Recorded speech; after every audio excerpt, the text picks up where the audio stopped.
Бүгінгі тапшыруыбызда сезне шундый Мәскәүдә яшәүче оста татар кызларының берсе Гөлнара Яруллина белән таныштырабыз. Безнең бүгенге кунагыбыз Мәскәү кызы Гөлнара Яруллина. Мәскәүдән безнең бүген кунакта Гөлнара Яруллина, татар штабының Мәскәүдәге аның урынбасары, җитәкче урынбасары. Син үзең әйтмешли, ул именно шул авантюризмда дип әйтермен дә мин, бәлки шундый матур кечкенә генә шәһәрдән китү ул минем өчен һәм бөтен белгән кешеләрем өчен ничектер үз-үзеңне испытывать итү. Менә ул бит зур шәһәр. Анда бөтенсе бар, бөтен кеше кем генә килмәгән, кай яклардан гына килмәгән.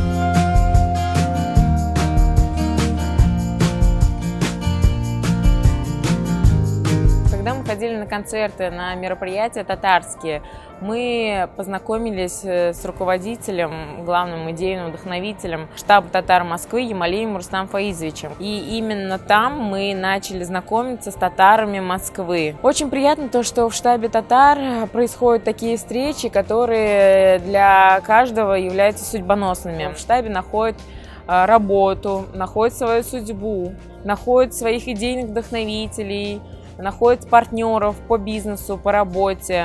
Когда я переехала в Москву, самое главное, чего мне не хватало здесь, это, конечно же, татарского языка, родного моего языка.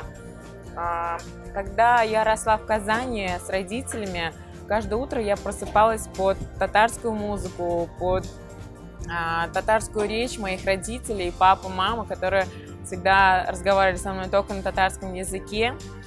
И именно нехватка вот этого привела меня в наш родной штаб.